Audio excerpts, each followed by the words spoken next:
ഞാനാണ് കേരളത്തിൽ ആദ്യമായിട്ട് പാമ്പ് പിടുത്ത ഫീൽഡിലേക്ക് വന്ന പാമ്പിനെ റെസ്ക്യൂ ഫീൽഡിലേക്ക് വന്ന ഒരു വനിത എന്ന് പറയുന്നത് ഞാൻ തന്നെയാണ്. ഇവിടെ 2 കുഞ്ഞു പല്ല് തന്നിട്ടുണ്ട്, ഒരു കടി കിട്ടി. അതെൻ്റെ അശ്രദ്ധ തന്നെയാണ്. അയ്യോ, എനിക്ക് അട്ടേ പേടിയാണ്. ഭയവും വിശ്വാസവും പത്തി വിടർത്തി നിൽക്കുന്ന നമ്മുടെ നാട്ടിൽ പുഞ്ചിരിയും ആത്മവിശ്വാസവും കൈമുതലാക്കിയ ഒരു മിടുക്കി 8 മണിക്കൂർ കൊണ്ട് 75 അണലിക്കുഞ്ഞുങ്ങളെ റെസ്ക്യൂ ചെയ്ത് കേരളത്തിലെ ആദ്യത്തെ വനിതാ പാമ്പ് പിടുത്തക്കാരിയായ രാജിയാണ് ഇന്നത്തെ അതിഥി. നമസ്കാരം.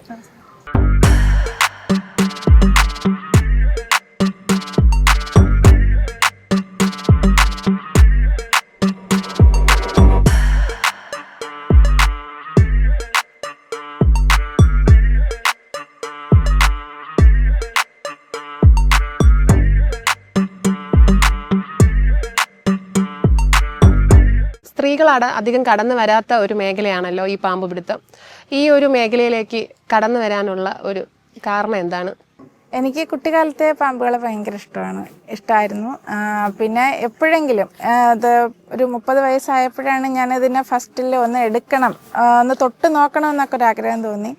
അപ്പോൾ അതങ്ങനെ നമ്മളെ ഫോറസ്റ്റിൽ ജോലിയുള്ളൊരു സനൽകുമാർ എന്ന് പറഞ്ഞൊരു വ്യക്തി ഉണ്ടായിരുന്നു. അപ്പോൾ അദ്ദേഹം പാമ്പ് പിടിക്കണ കണ്ടപ്പോൾ ഞാൻ അദ്ദേഹത്തോട് പറഞ്ഞു, എനിക്കൊരു ദിവസം ഒന്ന് പാമ്പിനെ തൊട്ട് നോക്കാൻ തരുമെന്ന് ചോദിച്ചു. അങ്ങനെ പുള്ളിക്കാരൻ ആദ്യം ഒരു പാമ്പിനെ തൊട്ട് നോക്കാൻ തന്നു. പിന്നെ ഞാൻ ആവശ്യപ്പെട്ടത് എനിക്കൊന്ന് എടുത്ത് നോക്കണം എന്നുള്ളൊരാഗ്രഹം ഉണ്ടായിരുന്നു. അങ്ങനെ പുള്ളിക്കാരൻ തന്നെ എനിക്ക് എടുത്ത് നോക്കാനുള്ളൊരു സാഹചര്യം തന്നു. പിന്നെ എനിക്ക് ഇതിലേക്ക് ഇറങ്ങണം എന്നൊരാഗ്രഹം, അതിൽ കൂടുതലും പ്രചോദനമായത് വാവാച്ചേട്ടൻ തന്നെയാണ്, വാവാച്ചേട്ടനും സനൽരാജും. അപ്പോൾ ഞാൻ ആലോചിച്ചത് പുരുഷന്മാർ മാത്രം അത് ഏറ്റെടുത്ത് ചെയ്തിരുന്ന ഒരു ഫീൽഡിലേക്ക് എന്തുകൊണ്ട് എനിക്കും ഒരു സ്ത്രീയായ എനിക്ക് വന്നുകൂടാ?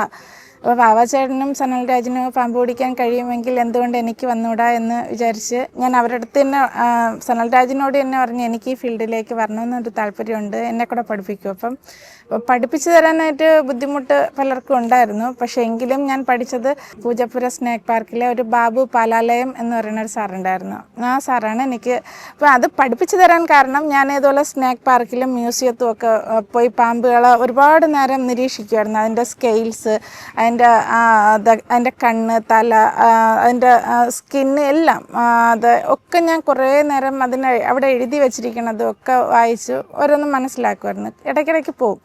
അപ്പോൾ ഒരു ദിവസം നമ്മുടെ സ്നാക്ക് പാർക്കിലെ പൂജപ്പുര സ്നാക്ക് പാർക്കിലെ സജി എന്ന് പറയുന്ന ഒരു പുള്ളിക്കാരൻ, അവിടുത്തെ സ്റ്റാഫായിരുന്നു, എൻ്റെ അടുത്ത് ചേച്ചി മാത്രമാണ് ഇവിടെ വന്നിട്ട് ഒത്തിരി നേരം പാമ്പുകളുടെ അടുത്ത് ചിലവഴിക്കണം, സമയം സ്പെൻഡ് ചെയ്യണത്. ചേച്ചിക്ക് പാമ്പുകളെ ഇഷ്ടമാണ്, അത്രയ്ക്ക് ഇഷ്ടമാണ്, പഠിക്കാൻ താല്പര്യമുണ്ട്. അപ്പോൾ ഞാൻ പറഞ്ഞു, എനിക്ക് പഠിക്കാൻ ഭയങ്കര താല്പര്യമാണ്, യൂട്യൂബ് നോക്കിയൊക്കെ വാവാച്ചേട്ടൻ പിടിക്കണതൊക്കെ പഠിച്ചു വെച്ചിട്ടുണ്ട്, പക്ഷേ അത് പോരാ, എനിക്കിതിനെ സയൻറ്റിഫിക്കായിട്ട് പഠിക്കണം എന്ന് താല്പര്യപ്പെട്ട് ആ പുള്ളിക്കാരൻ ബാബു പാലാലയം എന്ന് പറയുന്ന സാറിൻ്റെ അടുത്ത് പറഞ്ഞ് അദ്ദേഹമാണ് എന്നെ പഠിപ്പിച്ചത്.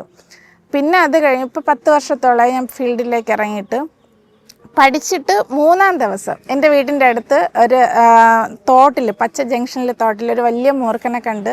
അപ്പം അത് അങ്ങനെ ആദ്യമായിട്ട് വരുന്ന കോൾ അതാണ്. അങ്ങനെ ഞാനത് എടുക്കുകയും പിന്നെ ഈ ഫീൽഡിലേക്ക് എനിക്ക് ഒരുപാട് കോൾസ് വന്നു. പിന്നെ അത് കഴിഞ്ഞിട്ട് ഇപ്പം ആദ്യം വാവാച്ചേട്ടൻ പിടിക്കും പോലെ ആയിരുന്നു പിടിച്ചുകൊണ്ടിരുന്നത്. പക്ഷേ ഇപ്പോൾ അങ്ങനെയല്ല, നമ്മൾ സയൻറ്റിഫിക് ആക്കി. ഇപ്പോൾ 5 വർഷത്തോളമായി സയൻറ്റിഫിക് റെസ്ക്യൂ ആണ് ഞാൻ തുടർന്നുകൊണ്ടിരിക്കണം. ലൈസൻസായി ഫോറസ്റ്റ് ഡിപ്പാർട്ട്മെൻറ്റിൻ്റെ കീഴിൽ കൈകൊണ്ട്, നേരത്തെ ഞാൻ പറഞ്ഞല്ലോ നമ്മൾ കൈകൊണ്ടാണ് അതിനെ ഹാൻഡിൽ ചെയ്തുകൊണ്ടിരുന്നത്. പക്ഷേ ഇപ്പം അങ്ങനെയല്ല, 5 വർഷമായി ഒരു ബാഗ്, ഹുക്ക്, അങ്ങനെ അത് ടൂൾസ് വെച്ച് മാത്രമേ പിടിക്കാവൂ. അപ്പം നമ്മൾ വാല് തൂക്കി എടുത്താലും അതിൻ്റെ നട്ടെല്ലുകൾക്ക് ക്ഷതം ഉണ്ടാവാൻ ചാൻസ് ഉണ്ട്. അപ്പം നമ്മൾ വാലിൽ പിടിച്ചിട്ട് ഈ സ്റ്റിക്ക് കൊണ്ട് സപ്പോർട്ട് ചെയ്ത് ഒരു ബാഗിനകത്തേക്ക് ആക്കുക എന്നുള്ളതാണ്. കേരളത്തിൽ എത്ര സ്ത്രീകൾ കാണും ഈ പാമ്പ് പിടിക്കാൻ ലൈസൻസ് ഉള്ള ആൾക്കാർ? ഞാനാണ് കേരളത്തിൽ ആദ്യമായിട്ട് പാമ്പ് പിടുത്ത ഫീൽഡിലേക്ക് വന്ന പാമ്പിനെ റെസ്ക്യൂ ഫീൽഡിലേക്ക് വന്ന ഒരു വനിത എന്ന് പറയുന്നത് ഞാൻ തന്നെയാണ്. ആണുങ്ങളിൽ വാവാച്ചേട്ടനും സ്ത്രീകളിൽ ഞാനുമായിരുന്നു ആദ്യമായിട്ട് കടന്നു വന്നത്. പിന്നെ ഇപ്പോൾ സയൻറ്റിഫിക് ആക്കിയതിന് ശേഷം സ്ത്രീകൾ ഒത്തിരി കടന്നു വരുന്നുണ്ട്, പല ജില്ലയിലും സ്ത്രീകളുണ്ട്. പക്ഷെ അങ്ങനെ ഒരുപാട് പേര് ലൈസൻസ് എടുത്തിട്ടുണ്ടെങ്കിൽ ഈ സ്ത്രീകൾ പൊതുവെ ഇതിലേക്ക് വരാൻ താല്പര്യപ്പെടുന്നില്ല. ലൈസൻസ് എടുത്ത് വെച്ചിട്ടുണ്ട്, പിന്നെ വളരെ ചുരുക്കം ചിലർ മാത്രമേ പല ജില്ലയിലും ഉള്ളൂ. ചേച്ചി ഇതുവരെ എത്ര പാമ്പുകളെ പിടിച്ചിട്ടുണ്ട്? അതുപോലെ ആദ്യമായിട്ട് ഒരു പാമ്പിനെ ഫസ്റ്റ് പിടിക്കുമ്പോൾ ഒരു എക്സ്പീരിയൻസ് ഉണ്ടല്ലോ, അതെന്താണെന്ന് പറയാമോ? ഞാൻ ഏകദേശം 10 വർഷത്തോളമായി പാമ്പ് പിടുത്ത ഫീൽഡിലേക്ക് വന്നിട്ട് ഏകദേശം 3000-ഓളം പാമ്പുകൾ ലൈസൻസ് ആവണതിന് മുന്നേയും അതിന് ശേഷവും മുഴുവനായിട്ട് 3000-ഓളം പാമ്പുകൾ ഞാൻ റെസ്ക്യൂ ചെയ്തിട്ടുണ്ട്. പിന്നെ ഫസ്റ്റ് എക്സ്പീരിയൻസ് ചോദിച്ചത്, ഞാൻ ആദ്യമായിട്ട് പാമ്പിനെ പിടിക്കുന്നത് റെസ്ക്യൂ ഫീൽഡിലേക്ക് വന്ന് ആദ്യമായിട്ട് പാമ്പിനെ പിടിക്കുന്നത് എൻ്റെ നാട്ടിൽ തന്നെയാണ്. പച്ച ജംഗ്ഷനിൽ അവിടെ ഒരു തോട്ടിൽ വലിയ മൂർഖനെ പിടിക്കുക അന്നായിരുന്നു. പക്ഷെ അത് എല്ലാവർക്കും ഭയങ്കര അതിശയമായിപ്പോയി. സ്വന്തം നാട്ടിലൊന്നും മാത്രമല്ല, പെട്ടെന്ന് അങ്ങ് കയറി വൈറലാകുകയും ചെയ്തു. എല്ലാവർക്കും മൊത്തത്തിൽ എന്ന് വെച്ചാൽ അതുവരെയും ഒരു ലേഡി പാമ്പ് പിടിക്കാൻ വന്നിട്ടില്ല. ചേച്ചി ഏറ്റവും കൂടുതൽ സമയമെടുത്ത് ചെയ്ത ഒരു റെസ്ക്യൂ ഏതാണ്? അത് കൂടുതൽ സമയം സ്പെൻഡ് ചെയ്ത് ഞാൻ പിടിച്ചത് ഈ ഇടയ്ക്ക് ഇപ്പം കുറച്ച് ദിവസമേ ആയുള്ളൂ. ഒരു 75 അണലി കുഞ്ഞുങ്ങളെ റെസ്ക്യൂ ചെയ്തൊരു സംഭവം ഉണ്ടായി.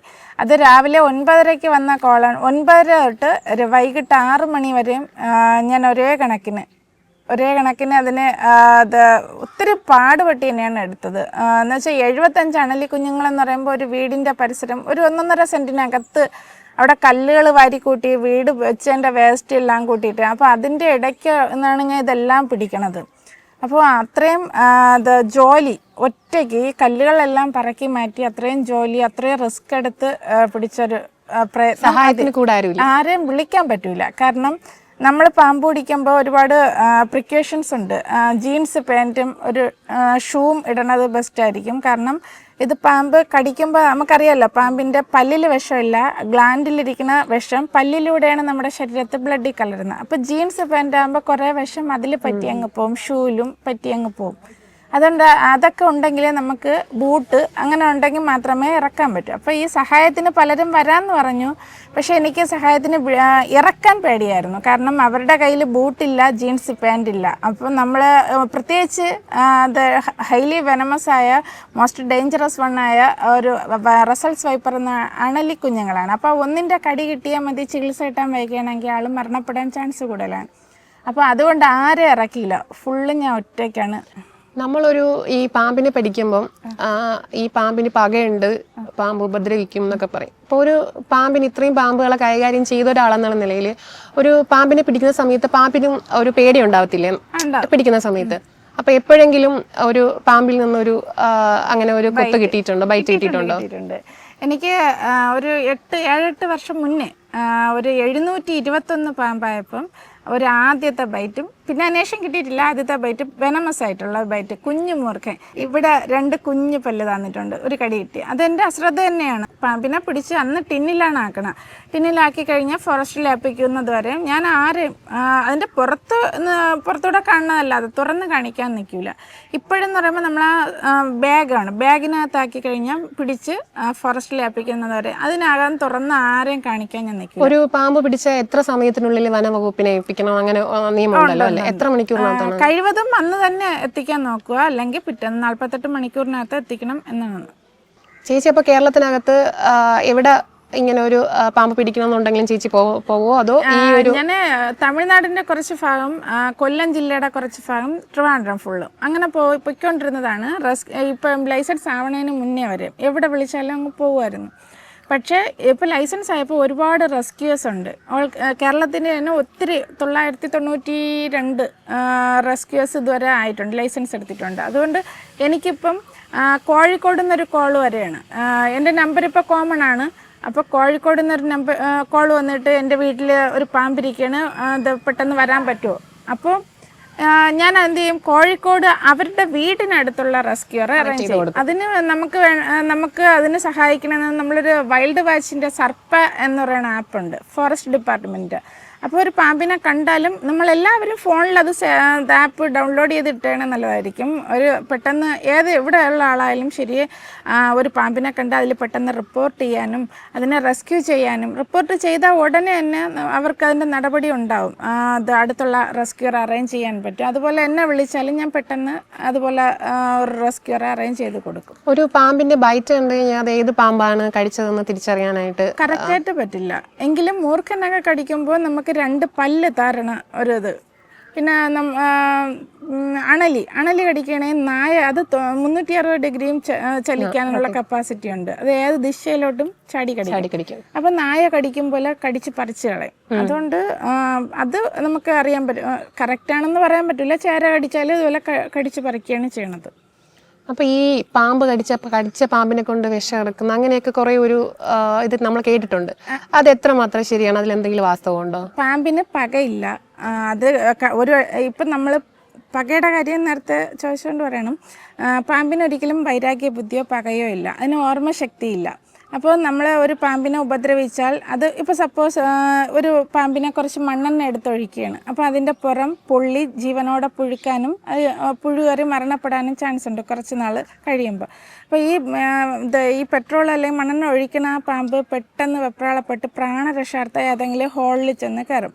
അത് പിന്നീട് ആഹാരം എടുക്കാതെയൊക്കെ ചത്തുപോകാൻ ചാൻസ് ഉണ്ട്. പക്ഷെ പിന്നീട് വെള്ളം കുടിക്കാനൊക്കെ പുറത്തിറങ്ങുന്ന സമയത്ത് ആ പാമ്പിനെ ഉപദ്രവിച്ച ആളായിരിക്കും മുന്നിൽ വന്ന് പെടുന്നത്. അപ്പോൾ ഈ പാമ്പ് എന്ത് ചെയ്യും? അത് വീണ്ടും അത് എന്നെ ഉപദ്രവിക്കാൻ വന്നതാണെന്ന് വിചാരിച്ച് അയാളെ അറ്റാക്ക് ചെയ്യാൻ നോക്കും, രക്ഷപ്പെടാൻ വേണ്ടിയിട്ട്. അപ്പോൾ ചുറ്റുവട്ടത്തുള്ള ആൾ എന്താണ് പറയണത്? കണ്ടോ, അയാൾ പാമ്പിനെ അടിച്ചത് അന്ന് ഇതിനെ ഉപദ്രവിച്ചത് കൊണ്ട് അത് പതിയിരുന്ന് പകയോടെ ഇയാളെ ആക്രമിച്ചു എന്ന് വക വരുത്താൻ ശ്രമിച്ചു എന്ന് വരുത്തി തീർക്കും. സത്യത്തിൽ പാമ്പിന് ഓർമ്മശക്തിയോ അതിന് ബുദ്ധിശക്തിയോ അങ്ങനെ ഒന്നുമില്ല. ആര് മുമ്പ് വന്ന് പെട്ടാലും അത് രക്ഷപ്പെടാൻ വേണ്ടി കടിക്കാൻ ശ്രമിക്കും എന്നുള്ളതാണ്. ഈ ഒരു പാമ്പ് പിടുത്തത്തിലോട്ട് കടന്നു വരാൻ ആഗ്രഹിക്കുന്ന ഒത്തിരി സ്ത്രീകളുണ്ടാവും. അപ്പം അങ്ങനെയുള്ളവർക്ക് വേണ്ടിയിട്ട് ചേച്ചിക്ക് കൊടുക്കാൻ പറ്റുന്ന ഒരു എന്താണ് ഒരു ടിപ്പ്? ഞാനിപ്പോൾ പഠിച്ചത് ഞാൻ പറഞ്ഞല്ലോ, വാവാച്ചേട്ടൻ പാമ്പ് പിടിക്കണ കണ്ടിട്ട് തന്നെയാണ് വാവാച്ചേട്ടനും സനൽരാജും പാമ്പ് പിടിക്കണ കണ്ടിട്ടാണ് ഞാൻ ഈ ഫീൽഡിലേക്ക് ഇറങ്ങിയത്. അപ്പോൾ അവർക്ക് ഇത് ചെയ്യാൻ കഴിയുമെങ്കിൽ ഒരു സ്ത്രീയായ എനിക്കെന്ത് പറ്റില്ല എന്ന് ഞാൻ ചിന്തിച്ചു. അപ്പോൾ എനിക്ക് മറ്റുള്ള സ്ത്രീകളോട് പറയേണ്ടത്, ഇപ്പോൾ എനിക്ക് ഒരു പെണ്ണായ എനിക്ക് ചെയ്യാൻ കഴിയുമെങ്കിൽ എന്തുകൊണ്ട് ഞങ്ങൾക്ക് ചെയ്യാൻ കഴിയില്ല എന്ന് മറ്റുള്ളവർ ചിന്തിച്ചാൽ മതിയാവും. പിന്നെ അതിനുള്ള ധൈര്യം ഉറപ്പായിട്ടും അവർക്കുണ്ടാവും. ഒന്ന് ശ്രമിച്ചാൽ നടക്കാത്തതായിട്ടൊന്നുമില്ല. പുരുഷന്മാരുള്ള മുട്ടാണെന്ന് നമുക്ക് പറ്റൂല. ഇത്രയും പാമ്പുകളൊക്കെ എവിടെയും ചേച്ചിക്ക് ഏതെങ്കിലും ഒരു ജീവിയെ പേടിയുണ്ടോ? അയ്യോ, എനിക്ക് അട്ടയെ പേടിയാണ്. അട്ടയെ പേടിയാണ്, ആട്ടാമ്പുഴുവൻ പേടിയാണ്. ഈ 8 അടി വീരൻ പാമ്പ് കടിച്ച 8 അടി നടക്കുന്ന മുമ്പ് മരണം സംഭവിക്കും. അതുപോലെ അണലി വാ തുറന്ന അതിങ്ങനെ ഒരു സ്മെല്ല് വരും എന്നൊക്കെ ഉള്ള ഒരു ധാരണയുണ്ട് ആൾക്കാർക്കിടയിൽ. അപ്പോൾ ഈ അതുപോലെ കൊമ്പേറി എന്ന് പറഞ്ഞ പാമ്പ് അതിങ്ങനെ ആൾക്കാരെ കടിച്ചു കഴിഞ്ഞാൽ മരണം കണ്ട് പുക കണ്ടേ പോകും. അങ്ങനെയൊക്കെ കുറേ ഒരു നാട്ടിൽ കുറേ ഇതുപോലുള്ള കാര്യങ്ങളൊക്കെ കേൾക്കുന്നുണ്ട്. ഇതിലൊക്കെ എന്തെങ്കിലും വാസ്തവമുണ്ടോ? ഒരു സത്യമില്ല. എന്ന് വെച്ചാൽ നമ്മളെ 8 അടി വീരൻ കടിച്ചാൽ 8 അടി നടക്കുന്ന മുമ്പ് മരണം സംഭവിക്കും എന്ന് പറയണതിൽ ചെറിയൊരു സത്യമുണ്ട്. അത് വേറൊന്നുമല്ല, നമ്മൾ ഇന്ത്യയിൽ വിഷത്തിന് ഏറ്റവും വീര്യം കൂടുതൽ ഈ ശംഖുവരയനാണ്. രാജവെമ്പാലയ്ക്ക് എന്ന് പറയുമ്പോൾ അതിൻ്റെ വിഷത്തിൻ്റെ അളവ് കൂടുതൽ, വിഷത്തിന് അളവ് കൂടുതൽ രാജവെമ്പാലയ്ക്കും വിഷത്തിൻ്റെ വീര്യത്തിൽ കേമൻ ശംഖുവരയനുമാണ്. അപ്പോൾ ഇത് കടിച്ചു കഴിഞ്ഞാൽ അതിന് പല്ലിൻ്റെ അടയാളം ഉണ്ടാവില്ല, നമ്മുടെ കണ്ണിൻ്റെ കാഴ്ച മങ്ങില്ല, അത് ഛർദിലുണ്ടാവില്ല, തരിപ്പ്, വേദന ഒന്നും ഉണ്ടാവും. മറ്റ് മൂർഖനും അണലിയെ കടിച്ചു കഴിഞ്ഞാൽ നമുക്ക് ഈ പല സിംറ്റംസും കാണിക്കും. പക്ഷേ ഇത് നമുക്ക് ഒരു സിംറ്റംസും കാണിക്കത്തില്ല. അപ്പോൾ നമ്മൾ സാധാരണ ഇത് രാത്രി കാലങ്ങളിലാണ് പുറത്തിറങ്ങുന്നത് ശംഖുവരൻ. അപ്പം നമ്മൾ രാത്രി കാലങ്ങളിൽ ഇത് കടിയേറ്റാൽ പോലും നമ്മൾ അറിയത്തില്ല, എന്തോ ഉറുമ്പ് കടിച്ചു, നോക്കുമ്പോൾ ഒന്നും കാണൂല, പല്ലിൻ്റെ അടയാളം ഉണ്ടാവില്ല. അപ്പോൾ ഇത് നമ്മൾ സാധാരണ ഇത് കടിച്ചു കഴിഞ്ഞാൽ നമ്മുടെ നാഡീവ്യൂഹത്തെ ഇല്ലാതാക്കുകയാണ്. അപ്പം നമ്മൾ ഉറക്കത്തിലേക്ക് ഇത് നയിച്ച് സാധാരണ രാത്രിയല്ലേ പോയി കിടന്ന് നമ്മൾ ഉറങ്ങും, കാര്യമാക്കില്ല.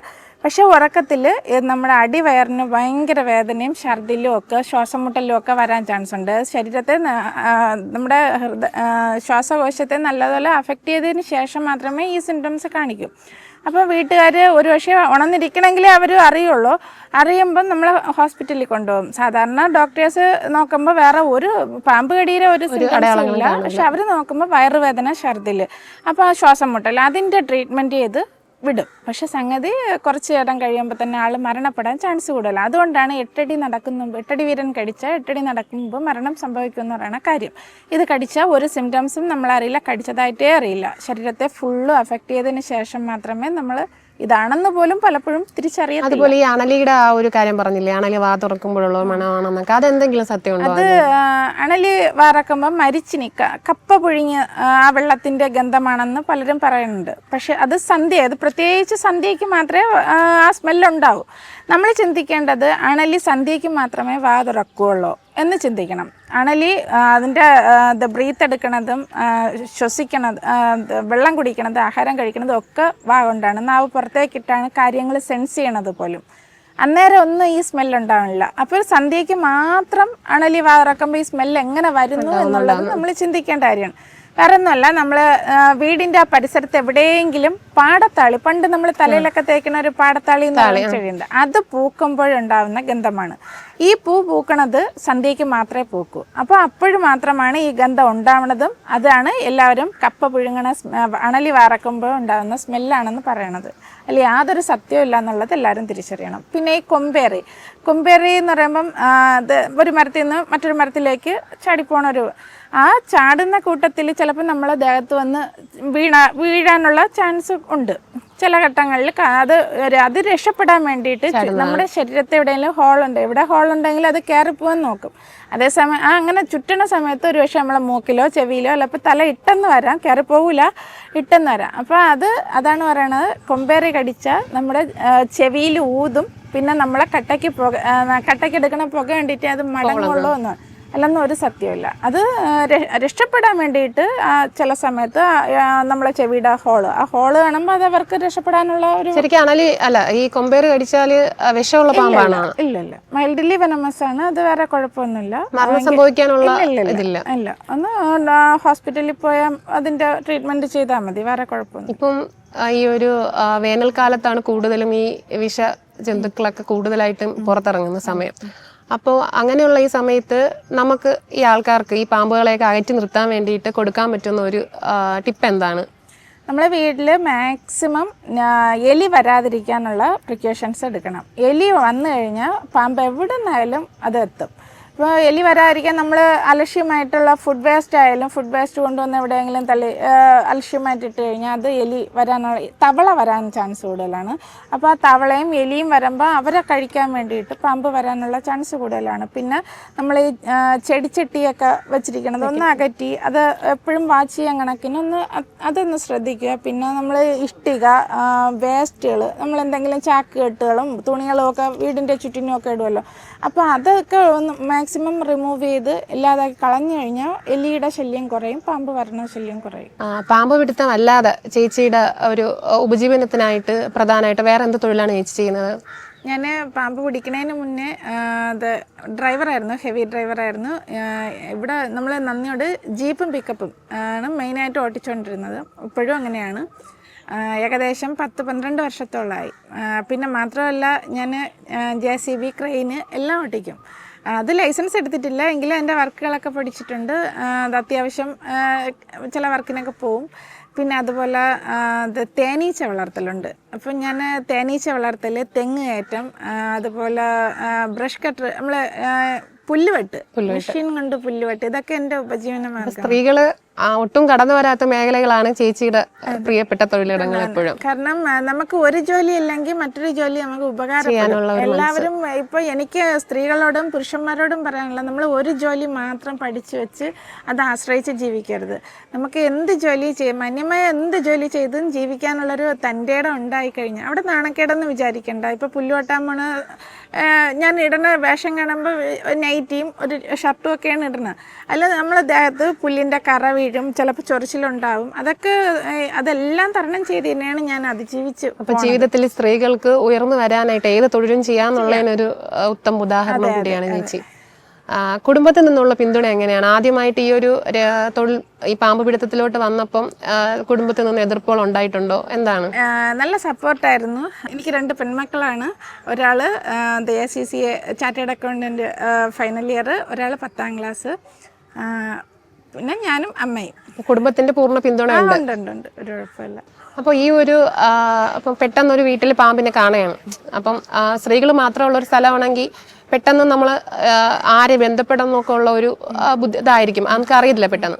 അപ്പം അങ്ങനെയുള്ളവർക്ക് വേണ്ടിയിട്ട് ചേച്ചിയുടെ കോൺടാക്ട് നമ്പർ ഷെയർ ചെയ്യാം. എല്ലാവരും ഇപ്പോൾ നെറ്റിൽ അടിച്ചു നോക്കിയാലും സ്നേക്ക് ക്യാച്ചർ രാജി എന്ന് അടിക്കുമ്പോൾ എൻ്റെ നമ്പർ കിട്ടും. എൻ്റെ ഒരു യൂട്യൂബ് ചാനലുണ്ട് സ്നേക്ക് രാജി എന്നാണ്, അതിൽ നോക്കിയാലും എൻ്റെ നമ്പർ കിട്ടും. പിന്നെ എൻ്റെ നമ്പർ ഞാൻ എല്ലാവർക്കും പറഞ്ഞുതരാം, എല്ലാവരും ഒന്ന് സേവ് ചെയ്തിട്ടാണ് നല്ലതായിരിക്കും. 9497002394. രാജി എന്നാണ് പേര്. എന്നെ വിളിച്ച അത് ഇപ്പം എനിക്ക് എത്താൻ പറ്റാത്ത സ്ഥലങ്ങളിൽ മറ്റ് അടുത്തുള്ള റെസ്ക്യൂ രാത്രി കാലങ്ങളിലൊക്കെ വിളിച്ചാലും ചേച്ചി പോകും. ഞാൻ ജീപ്പും കൊണ്ടാണ് പോണത്. എനിക്കിത് ഇഷ്ടപ്പെട്ടൊരു ഫീൽഡാണ്. ഡ്രൈവിംഗ് ഫീൽഡും ഈ ഒരു ഫീൽഡും എനിക്ക് ഏറ്റവും ഇഷ്ടപ്പെട്ട ഫീൽഡാണ്. ഞാൻ ആസ്വദിച്ച് എൻ്റെ ഏത് ജോലിയും ഞാൻ ആസ്വദിച്ച് ചെയ്യണ ഒരാളാണ്. ഇടയ്ക്ക് എപ്പോഴും ഒരു പത്രവാർത്ത കണ്ടായിരുന്നു ചേച്ചി ആതുര സേവന രംഗത്തൊക്കെ ചെയ്യുന്നുണ്ടെന്ന്. അതെന്താണ്, അതിനെ കുറിച്ച് ഒന്ന് പറയാം. ഞാൻ പാമ്പ് പിടിച്ച് കിട്ടണ ഇനി തുച്ഛമായ എന്തെങ്കിലും വീട്ടുകാർ തരും. അത് ഒരുപാട് പേർക്ക് ഞാൻ ധനസഹായം കൊടുത്തിട്ടുണ്ട്. അത് ഇപ്പം വൃദ്ധസദനത്തിൽ, പിന്നെ ഹോസ്പിറ്റലിൽ ഞാൻ രോഗികൾക്ക് അല്ലെങ്കിൽ അവിടെ ഫുഡ് അറേഞ്ച് ചെയ്തിട്ടുണ്ട്, അന്നദാനം അങ്ങനെ കൊടുക്കാറുണ്ട്. പിന്നെ അതുപോലെ പാവപ്പെട്ടവർക്ക് എന്നെക്കൊണ്ട് കഴിയണ രീതിയിൽ എന്തെങ്കിലുമൊക്കെ സഹായം ഒരുപാട് ചെയ്തിട്ടുണ്ട്. നമ്മളെ ഗാന്ധി ഭവനിൽ വൃദ്ധസദനത്തിൽ അവിടെയും പോയി, അവിടെയും എന്നെക്കൊണ്ട് കഴിയണ രീതിയിൽ കൊടുത്തിട്ടുണ്ട്. അങ്ങനെ ഒത്തിരി സഹായങ്ങൾ, ഒരുപാടൊന്നും നമുക്ക് വരുമാനം കിട്ടത്തില്ല, എങ്കിലും തുച്ഛമായി കിട്ടണത് അത് മറ്റുള്ളവർക്ക് കൂടെ പ്രയോജനപ്പെടുത്തിയിട്ടുണ്ട്.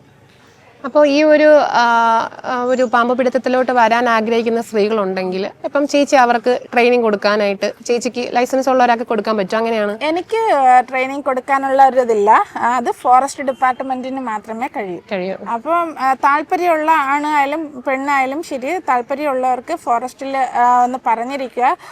അപ്പോൾ അവർ അവിടെ കോണ്ടാക്ട് നമ്പർ കൊടുത്തിരുന്ന ആ അടുത്ത ട്രെയിനിങ്ങിൽ അവരെ വിളിക്കും. ചേച്ചിക്ക് ഇനി ചെയ്യാൻ ആഗ്രഹമുള്ള ഒരു ജോലി, എന്തെങ്കിലും ഒരു സ്വപ്നം ഉണ്ടാവുമല്ലോ, എന്താണത്? രാജവെമ്പാലയെ പിടിക്കണം, അതാണ് ഏറ്റവും വലിയ സ്വപ്നം. എനിക്ക് ഭയങ്കര ഒരു താല്പര്യമാണ്. മനസ്സിൽ വർഷങ്ങൾ മുമ്പേ കടന്നുകൂടി. എല്ലാവരും ചോദിക്കും നിന്നെ കൊണ്ട് പറ്റിയെന്നില്ല, പക്ഷെ അങ്ങനെയല്ല, പറ്റും എന്നൊരു വിശ്വാസമുണ്ട്. പക്ഷെ ഇപ്പൊ ബാബാ ചേട്ടൻ എന്തുമാത്രം അല്ലെങ്കിൽ സനൽരാജ് മറ്റു പുരുഷന്മാര് എന്തുമാത്രം സ്ട്രഗിൾ ചെയ്താണ് ഒരു പാമ്പിനെ പിടിക്കണമെന്നുള്ള രാജവെമ്പാല, അത് നമുക്ക് കാണുമ്പോൾ അറിയാലോ.